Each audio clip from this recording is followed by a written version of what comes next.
මෙයාලා තයිලන්තේ ප්‍රචාරණ ක්‍රමය ලෙමන් ගසට අත්තිගා ගසට සහ ඇවකාඩියෝ හෝ පල්ටා ගසට යෙදූ විට අපි ලබාගත් කාර්යසාධනය ඇත්තෙන්ම අති විශිෂ්ටයි. ප්‍රතිඵල අතිශය අමුතුයි. ඉතා ඉහළ මොනස්ථාපන අනුපාටයක් සහ නිවසේදී ඉතා පහසුවෙන් අනුකරණය කළ හැකි ක්‍රමයක්. මෙම පද්ධතියේ විශාල වාසිය වන්නේ අපගේ කඩපතේ ඇති සෑම කොලයක් හෝ අංකුරයක්ම සම්පූර්ණයෙන්ම ස්වාධීන නව පැලයක් බවට පත්විය හැකි බවයි. ගුවන් අකෝඩයක් ඇකොඩෝ ඇරියෝගේ නොවේ ඒකෙන් ඔබට ගසක් පමණක් ලැබෙනවා. නමුත් මේ ක්‍රමය භාවිතා කරලා ඔබට එක ශාකා කැබැල්ලක් පාවිච්චි කරලා විශාල පරිමාණයෙන් ඔබේ පැල බහුල කළ හැකි. ඒකට ටිකක් සූක්ෂමත්වයක් අවශ්‍යයි. නමුත් එකවරක් ඔබට මේක ඉගෙන ගන්න පුළුවන් නම් ප්‍රතිඵල ඇත්තෙන්ම අති විශිෂ්ට නිසා ඔබ මට ස්තුති කරනවා කියලා මම විශ්වාස කරනවා. ඒ නිසා අවසානය දක්වා රැඳී සිටින්න. මම දැන් පැහැදිලි කරන්න යන විස්තර කිසිවක් ඔබට අහිමි නොවීම ඉතා වැදගත් නිසා. අපි ආරම්භ කරමු.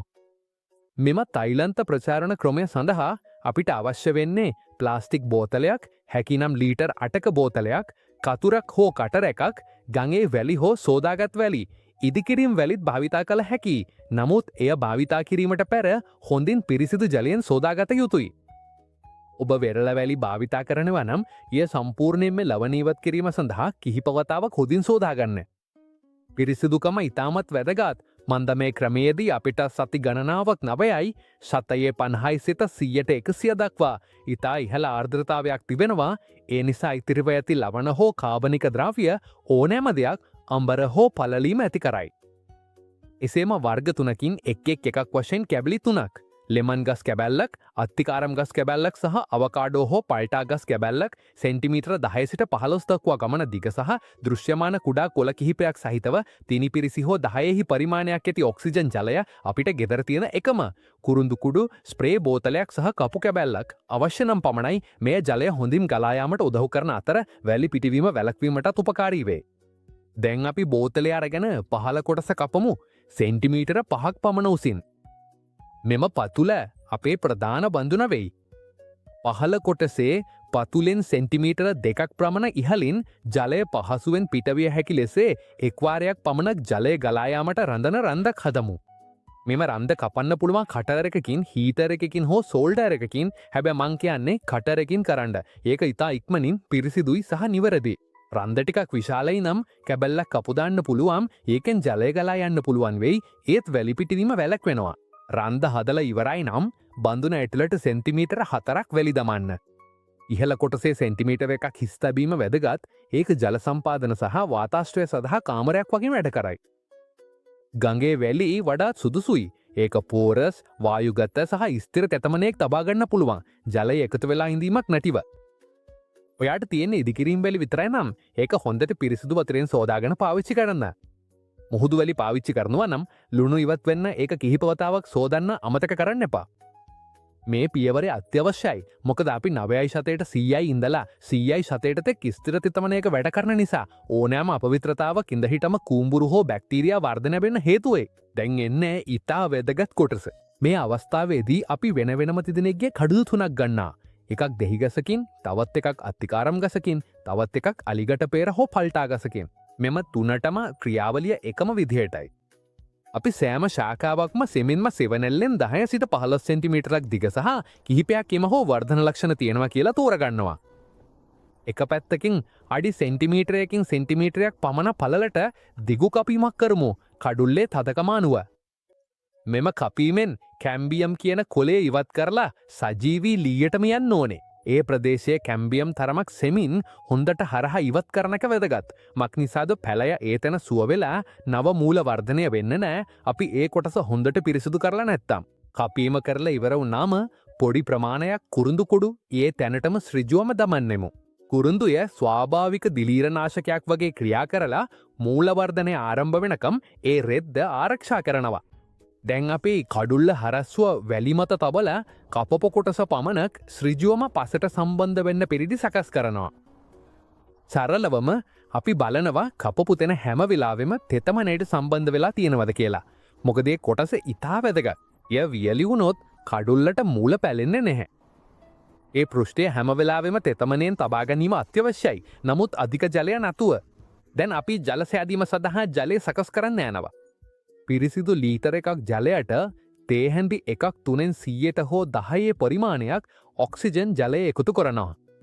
නොඳු වැඩිනම් 20 පරිමාණයක් හෝ 6% නම් ලීටර් එකකට 8ක් තේහැඳි පරණක් භාවිතා කරන්න. මෙම මිශ්‍රණය සමග අපි මැටි අඩු ලෙස ජලය දමනවා. අධික ජලය පහලින් යති රන්දෙන් පිටවෙන්ට පටන් ගන්නා තුරු. ඒකෙන් අපි තෙතමනේ සමානව බෙදාගන්නවා. නමුත් පෝෂකය අධික ජලයෙන් පිරෙන්නේ නැහැ. ඊළඟ පියවර තමයි අපේ ස්වාභාවික කැනල් පදනම් කරගත් දිලීරනාශකය සකස් කරන එක. දිලීර සහ බැක්ටීරියා වලින් ආරක්ෂා වීම ඉතා සුදුසුයි. ඊය සකස් කිරීම ඉතා සරලයි. ලීටර එකක් ජලයට කනෙල් කුඩු ටිකක් දාලා හොඳින් මිශ්‍ර කරලා විසිරුවා ගන්නවා. පසුව සුළු රෙදි කෑල්ලකින් හෝ කෝපි පෙරහන් එකකින් පෙරලා එයර් ස්ප්‍රේ බෝතලයකට දමන්න. මෙම ප්‍රතිකාරය දින 3කට වරක් යොදා ගන්නවා. බෝතලේ විවෘත කර වාතාත්මක කිරීමේදී මේක යොදා ගන්නවා. අපි සැහැල්ලුවෙන් වැලි කඳුළු සහ කුඩා හරිතාගාරයේ ඇතුළත බිත්ති ස්ප්‍රේ කරලා තබනවා. එමගින් පරිසරයේ තෙත් සහ පිරිසිදු තත්ත්වය තබා ගන්නවා. දැන් අපි බෝතලේ ඉහළ කොටස අරගෙන පැත්තකින් සිජු කපීමක් කරනවා. මේක අපට ඒක විවෘත කර බෝතලේ පතුල මත තැබීමට ඉඩ සලසනවා. ඒ හරහා ගෙදර කුඩා හරිතාගාරයක් සාදන්න පුරුවන්. මෙම පද්ධතියෙන් නවතින තෙතමනය 70%ෙන් 100% පවත්වාගෙන යනවා. ඒක කඳුළු ස්වාභාවිකව මූලවර්ධනය කරගන්න ඉතා සුදුසුයි. අපි ප්‍රසාරකය හොඳ ආලෝකයක් තියෙන නමුත් ශ්‍රිජු හිරුවෙලිය නැති තැනකට තබනවා. දින 3කට වරක් අපි ටොප් එක සැහැල්ලුවෙන් විවෘත කර වාතාශ්‍රය ලබා දෙන්න, තෙතමනය පරීක්ෂා කරන්න සහ කුරුඳු ස්වභාවික දිලීරනාශකය යොදවන්න. අපිට වැලි ඊටාම වියලි වෙලා තියෙනවා කියලා පේනවා නම් ඉහළින් සුළු පමණක් පිරිසිදු වතුර එකතු කරනවා. සුදුසු තත්ත්වයන් යටතේ උෂ්ණත්වය සෙල්සියස් අංශක 20න් 26ක් අතර සහ ඉහළ තෙතමනයක් තිබුණොත් මූල වර්ධනය වීමේ ක්‍රියාවලිය ස්පීෂිස් එක අනුව සති 4න් සති 6කට අතර කාලයක් ගත විය හැකියි. අත්තිකාරය දෙහිගසත් සාමාන්‍යයෙන් ඉක්මනින් මූලවර්ධනය කරගන්නවා. අලිගට පෙර ටිකක් වෙන්ඩි කාලයක් ගන්නවා. නමුත් මේ ක්‍රමය ඔයාලා හැමෝටම හොඳ ප්‍රතිචාරයක් දක්වනවා.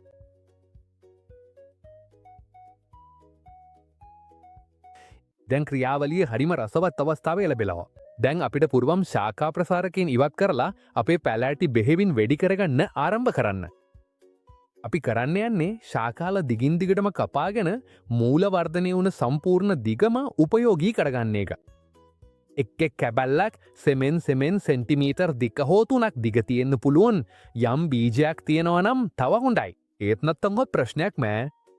කාලයත් එක්ක පැලය තමන්ගේම බීජ හෝ කොළ හදගෙන කිසි ප්‍රශ්නයක් නැතුව වෙඩි වෙයි.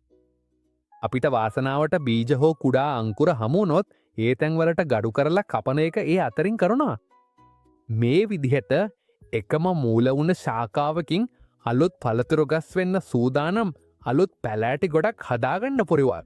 මේ ක්‍රමය ඇත්තටම අමුතුම දේ තමයි එකම ශාකාවකින් ස්වාභාවික අඩු වියදමින් ඊටාම සරලව අලුත් ගස් ගොඩක් හදාගන්න පුරුවන් කියන එක. මෙය තායිලන්තයේ ක්‍රමය කියලා බලද්දී අමුතු වීත. හරි යාළුවා.